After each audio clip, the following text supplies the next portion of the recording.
Bonsoir à tous et bienvenue dans ce point de l'actualité. Les autorités sont engagées à tous les niveaux à empêcher de nouvelles contaminations à la Covid-19 en ces temps de résurgence. Le ministre des Transports, Amadou Koné, a mis ce mercredi à la disposition des transporteurs et de la police spéciale de la sécurité routière des kits de protection. 275 000 masques, lavage régulier des mains, port du cache-nez sont les principaux moyens de défense à respecter. Devant la menace et pour la santé des populations, ces acteurs ont pris l'engagement de veiller au respect des mesures de lutte contre la pandémie.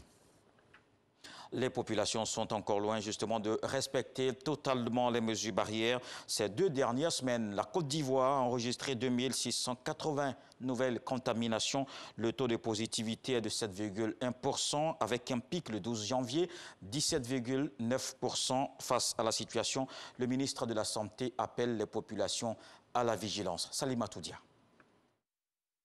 C'est une situation dommageable que déplore le ministre de la Santé et de l'Hygiène publique face à la recrudescence des cas positifs.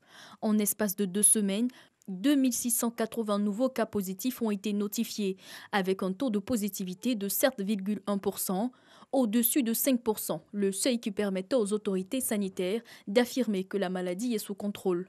Les premières analyses de nos données début janvier montraient que la majorité des nouveaux cas étaient des jeunes âgés de moins de 35 ans et avaient en commun des lieux festifs, tels les restaurants, les nightclubs ou des événements culturels et artistiques. Une seconde analyse montre que la transmission est devenue familiale et communautaire. En effet, la transmission se fait actuellement dans nos lieux de vie, c'est-à-dire à la maison, à l'école et au travail.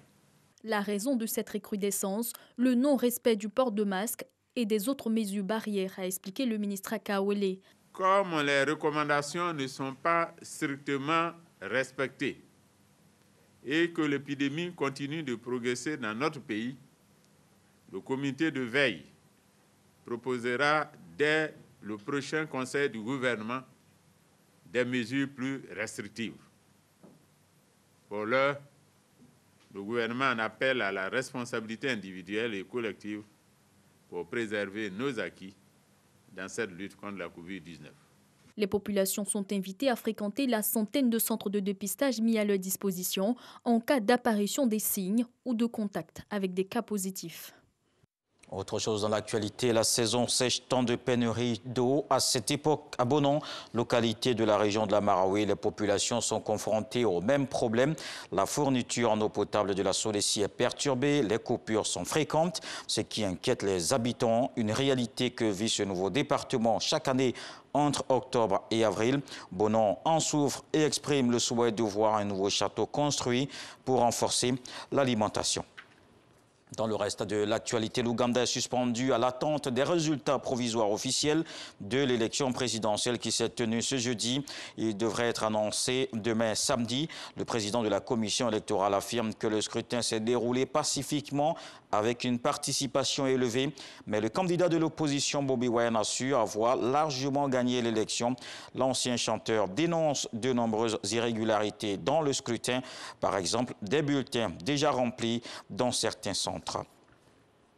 Aux Pays-Bas, le Premier ministre Mark Rutte a présenté la démission de son gouvernement ce vendredi. En poste depuis 2010, il dirigeait son 3e gouvernement successif. C'est un des dirigeants politiques européens en poste depuis le plus longtemps. Cette démission était attendue car le gouvernement néerlandais se débattait depuis décembre dans un vaste scandale dans lequel des milliers de familles ont été accusées à tort de fraude.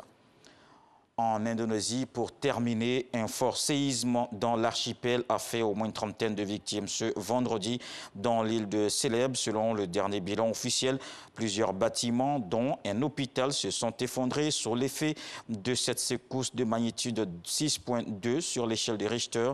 La plupart des victimes sont des habitants de la ville de Mamuju, où un hôtel et le siège du gouverneur ont été endommagés. Plus d'une dizaine de milliers de personnes sont parvenues à s'enfuir dans la nuit.